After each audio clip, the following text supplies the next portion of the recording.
May is around the corner, and for a lot of seniors, the big question is, when are your Social Security and disability checks going to hit your bank account? The first round of payments of up to $5,108 is about to go out, and for some of you, you just want to confirm that your Social Security and disability check are going to hit your account when they say it's going to hit the account. I have all the details for you. And some recipients are going to get double payments, double checks in May. I will explain why that is.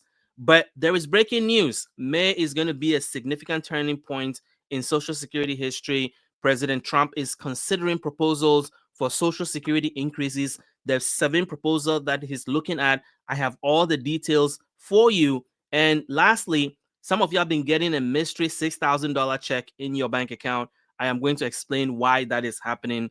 I am Kwame Kwade. I am an entrepreneur and personal finance expert. For 15 years, I've been bringing seniors news and updates on Social Security, Medicare, Medicaid, food stamps, and now we have added video content. I am also an adjunct professor. I teach finance to graduate students at one of the most prestigious universities in the United States. If you're new here, hit the like button, hit the subscribe button. I do appreciate your support.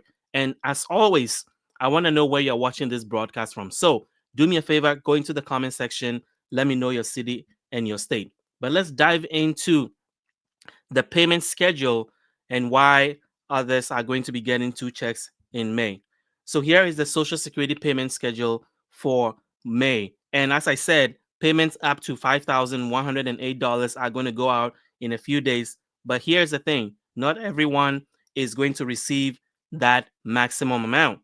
The $5,108 is for people who have waited until age 70 and have paid the maximum into the account. But there's significant amount of money going out for those who are retiring at their full retirement age and pay the maximum into the account. You are going to get a maximum benefit of $4,018 in 2025.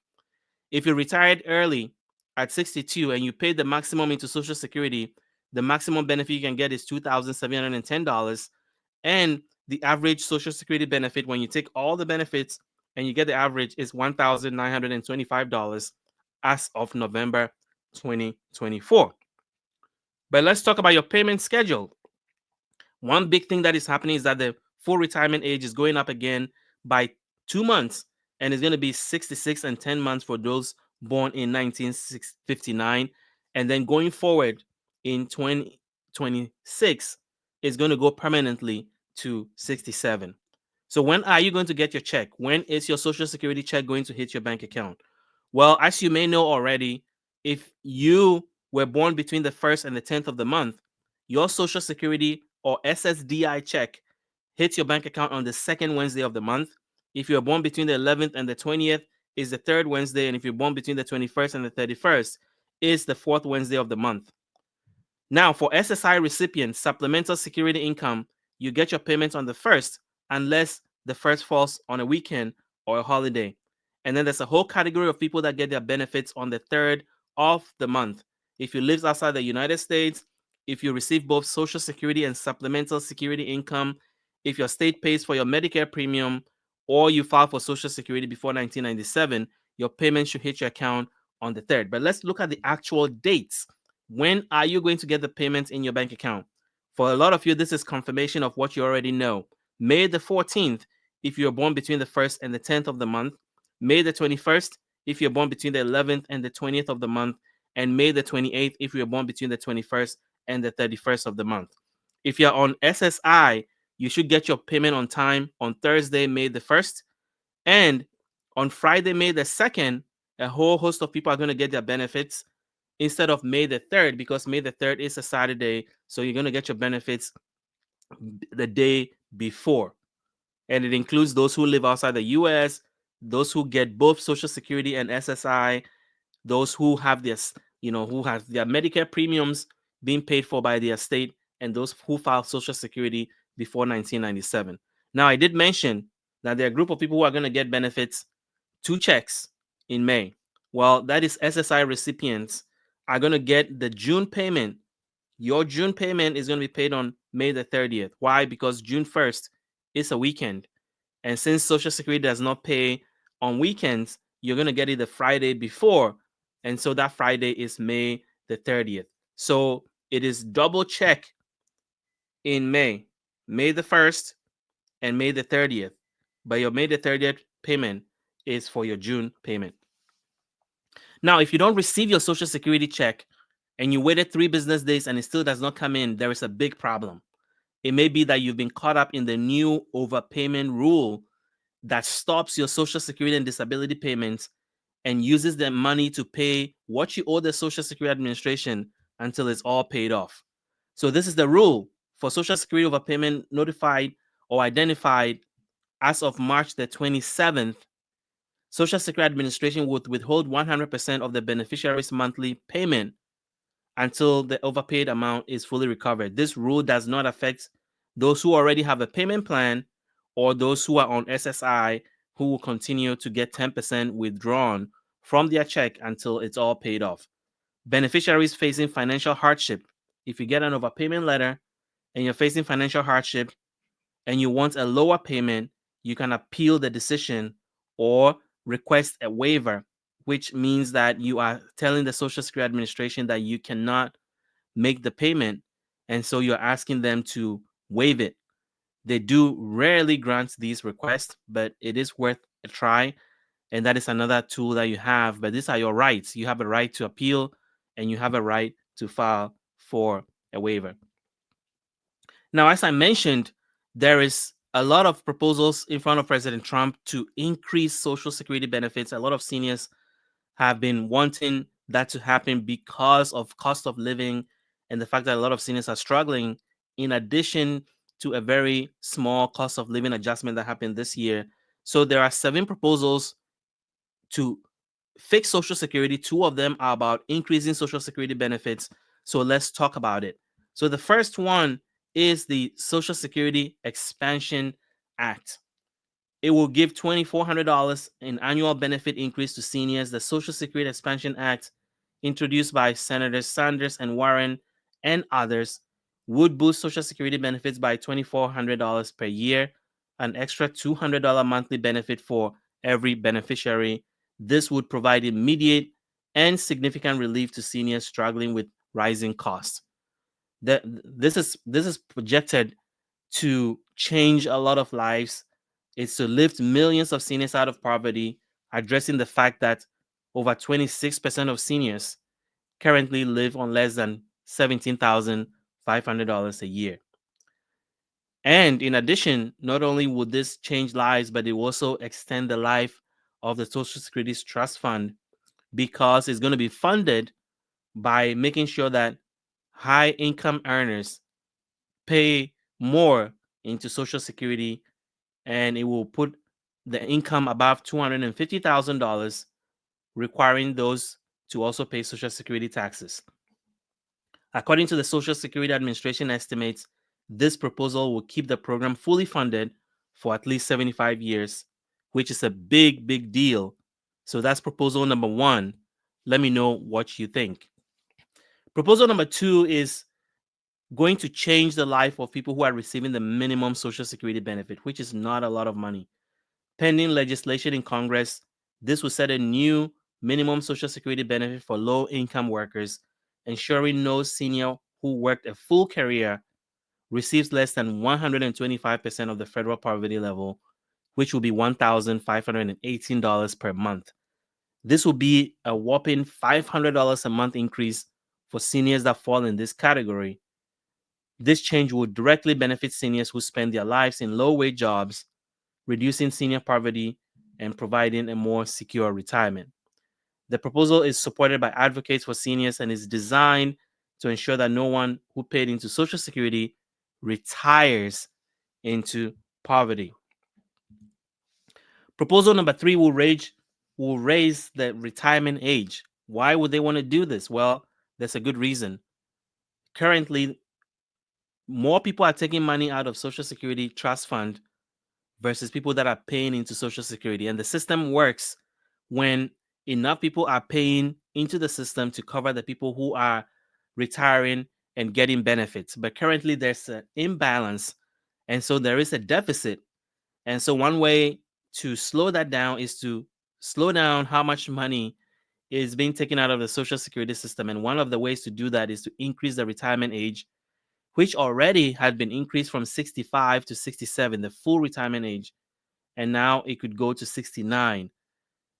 It would address 30% of the projected shortfall in the Social Security Trust Fund.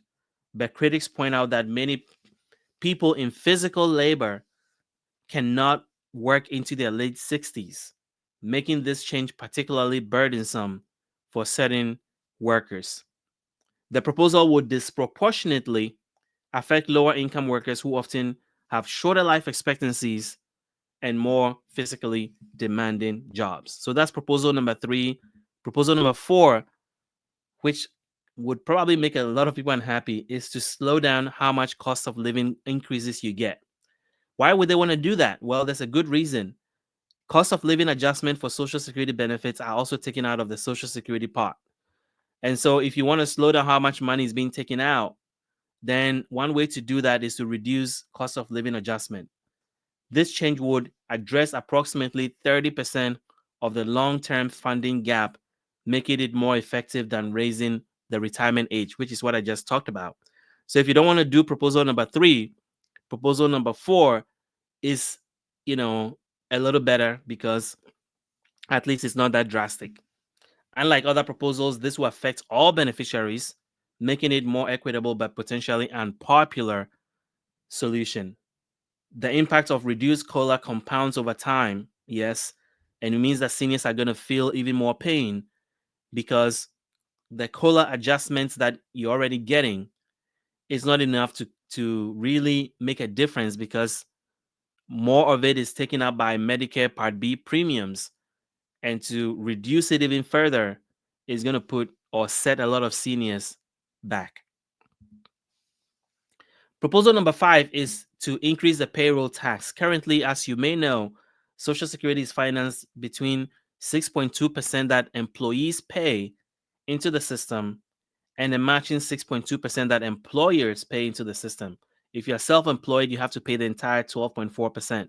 Well, going forward, this proposal, if adopted, will move that 6.2% to 6.5% over a 6-year period, which will then change or increase the Social Security payroll tax rate from 12.4% to 13%. Now, this is a broadly popular solution. 85% of Republicans are in favor of it. 88% of Democrats are supporting this. The change would affect all wage earners, spreading the burden across the entire workforce rather than targeting specific groups. Proposal number 6 is probably the most viable and probably the most sensible and probably the one that has a lot of political pushback, but seems to be the one that would solve a lot of the problems that Social Security is facing. As of 2025, Social Security taxes are only paid on the first $176,100 of earned income. The new legislation will impose Social Security taxes on earned income above $250,000. And this will only affect the 4% of the population that are in the highest earning category. But it will solve the Social Security Trust Fund issues for 75 years. So this is one of the proposals that requires political coverage, but I don't know if right now Congress is willing to do this because taxing the rich or higher income earners is not a very popular thing, especially in Republican controlled Congress. But here's a good example. If somebody's making $50,000 last year, they would have paid $3,100 on Social Security taxes. But if Congress has passed a new limit or a new cap or removed the cap and said that income over $400,000 will be taxed for Social Security, then somebody making $500,000, for example, last year would have paid $31,000 in taxes, Social Security taxes, versus the current $10,453. that they would have paid last year. So you can see the big difference in that, what difference it will make in bringing money into the system. Proposal number 7 is called means testing. Means testing would evaluate income levels to determine benefit eligibility, potentially reducing benefits for higher income retirees. This approach will reduce the program's shortfall by 11%, providing a significant but not complete solution. Polling shows that this is also very popular. 94% of Democrats, 90% of Republicans do support this proposal, but the proposal will primarily affect the top 20% of income earners, which will preserve retirement benefits in full for beneficiaries in low and middle income households. So those are the 7 proposals. But as I mentioned, the first 2 about increasing benefits, putting money in your pocket through increasing Social Security benefits by $200 a month, $2,400 a year, and also raising the minimum Social Security payment for low income beneficiaries so that they can get at least $1,518 a month. So those are the 7 proposals. Let me know your thoughts in the comments. Now, before I move on to the mystery $6,000 that have been hitting bank accounts, let's talk about news updates. If you feel overwhelmed by all the news that are coming out of Washington, whether in and out of Congress, executive orders, things that are going to impact your benefits, I want to urge you to sign up for our newsletter. Go to benefitsinsider.co/subscribe and sign up for our newsletter. It is going to keep you updated so that you stop missing out on your retirement benefits and become one of the first people that know about breaking news that are happening that could impact your benefits. You can also go to our YouTube channel, and there's a link in the description at the top of the channel. You can click on that and sign up right away. So let's talk about the mystery $6,000 that are showing up in Social Security bank accounts. Millions of retirees are finding unexpected deposit of $6,710 in their bank accounts this spring. These payments are due to the Social Security Fairness Act, which was repealed, the windfall elimination provision called WEP, and the government pension offset GPO that were repealed and implemented starting January 2024. So who qualifies? The retroactive payments, the $6,710 average, will go to 3.2 million people whose Social Security benefits were previously reduced because they also received a pension from work not covered by Social Security, such as teachers, firefighters, police officers, and other federal and state local government employees. Now, these are automatically deposited. Most beneficiaries received these one-time payments by the end of March, and is going to continue into April and May with no action required if their banking information is up to date with the Social Security Administration. Some retirees reported receiving the funds before getting an official notice explaining what this was about. So if you've received the amount and you don't know why you're getting such a large sum of money from the Social Security Administration, it is because you qualify under the government pension offset GPO or the windfall elimination provision, which is WEP. The Social Security Administration cautions recipients to be aware of scams, emphasizing that they will never ask for payment or personal information to release these funds. So if somebody calls you and said you need to make a payment or make a deposit in order to get these funds, it is a scam. Do not fall for it. So why are retirees getting this money? Well, the Social Security Fairness Act eliminated 2 rules that had reduced or eliminated benefits for retirees with non-covered pensions. This legislation change happened during the Reagan administration. The WEP and GPO were passed during the Reagan administration, and this repeal corrects decades of reduced benefits for those who split their careers between jobs that were in the government sector and in the private sector, so they qualify for both government pension and Social Security benefits. For years, WEP and GPO lowered monthly checks for millions, sometimes by hundreds of dollars. The new law ensures that these retirees now receive the full Social Security benefits they earned. And the law applies retroactively to January 2024. That's why they're going back and giving you the lump sum payment from January 2024. So the one-time payment covers all missed payments since January 2024. This is why the deposits are substantial, averaging over $6,000 per person.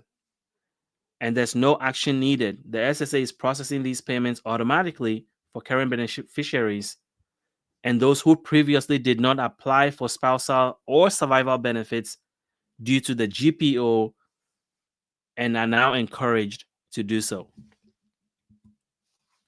Now, on top of that, there's going to be a permanent increase to those who are eligible. Those 3.2 million people I talked about are going to get additional permanent increase in their Social Security benefits of $360 up to $1,500. So what does this mean? In addition to the lump sum, affected retirees will see their monthly Social Security checks increase by $360 to $1,500, depending on their individual work and pension history. So that's the range. This change takes effect for payments issued starting in April, covering benefits for March. As you know, Social Security pays 1 month behind. So if you get your money in April, they're paying you for March. The increase primarily helps teachers, police officers, firefighters, federal employees under the civil service retirement system, and those with foreign pension coverage.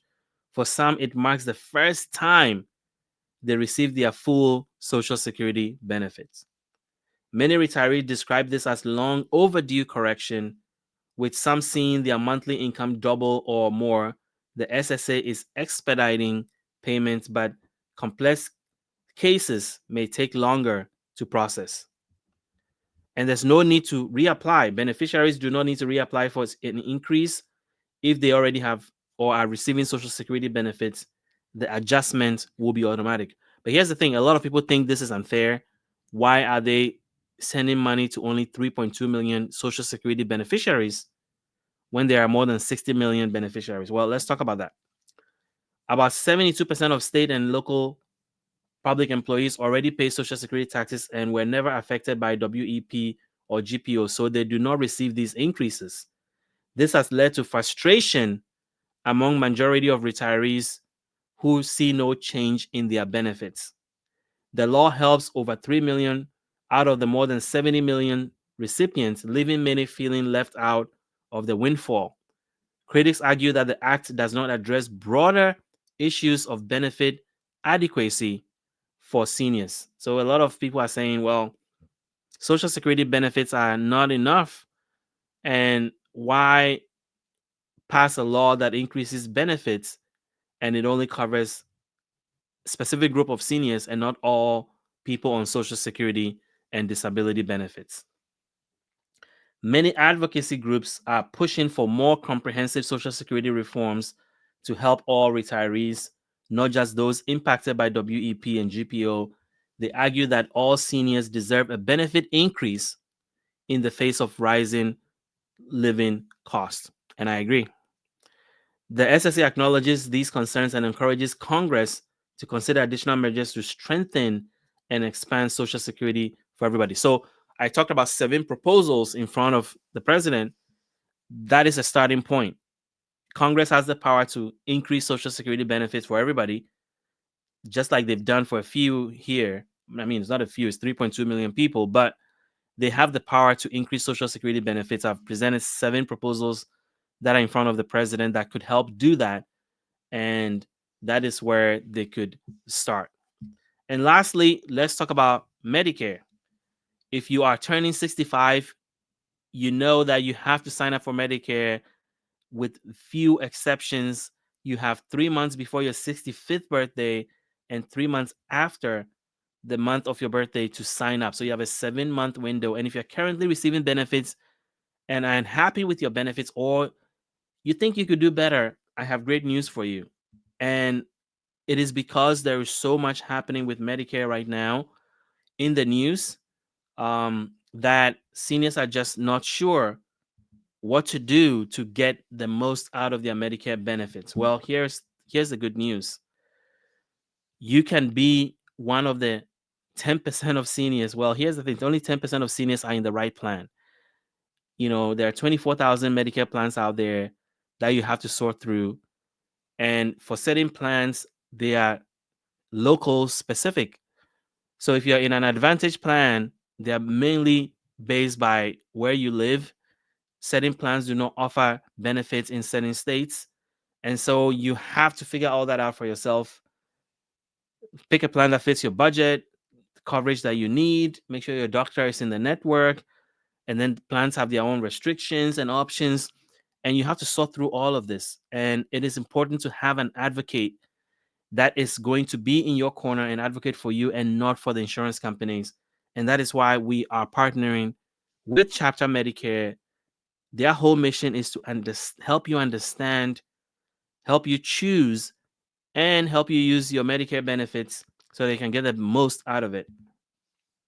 And here's the thing. These guys are experts. One of their co-founders actually wrote a leading book on Medicare. So these guys know what they're talking about, and they're coming from it from personal experience because they understand how the system works. One of the co-founders got frustrated with his own parents and their experience in choosing a Medicare plan and figured there has to be a better way to do this. And so we are partnering with them for 3 reasons. First, because their service is free to you and they are unbiased. Their agents are not working or are not being paid money to push specific plans so that they can make more money. They are there to help you one-on-one align plans with your health needs, with your budget, and make sure that you have the coverage you need. And they can save you a lot of money, $1,100 per year. So call Chapter at the number on the screen, 539-205-2147. You can also go to the website, askchapter.org/insider, and you can fill out a quick form. They'll reach out to you very quickly, but you have to act now. There's a short window. Depending on what Medicare plan you're on, there may be a short window for you to switch to a new plan, whether you're on an Advantage plan or a supplement plan. But here's the thing. 90% of all seniors are in the wrong Medicare plan. So if you want to avoid being part of that number, there is help, and this is free. And these guys are highly rated. These are some of their agents that you'll be speaking with when you call. These are real people on their website that you'll be speaking to. And when you call them, they will show you every Medicare option that is available to you. They will detail which doctors, specialists, prescription drugs, hospitals are covered under which plans and what co-pays and costs you are going to face, and then help you compare all of that to traditional Medicare. So call Chapter today, and they are highly rated, Better Business Bureau, A+, lots of 5-star reviews online. That gives you the confidence that these guys are the real deal, and they're here to really help you pick the best Medicare plan. So that is all I have today. Until my next video tomorrow, thank you for watching.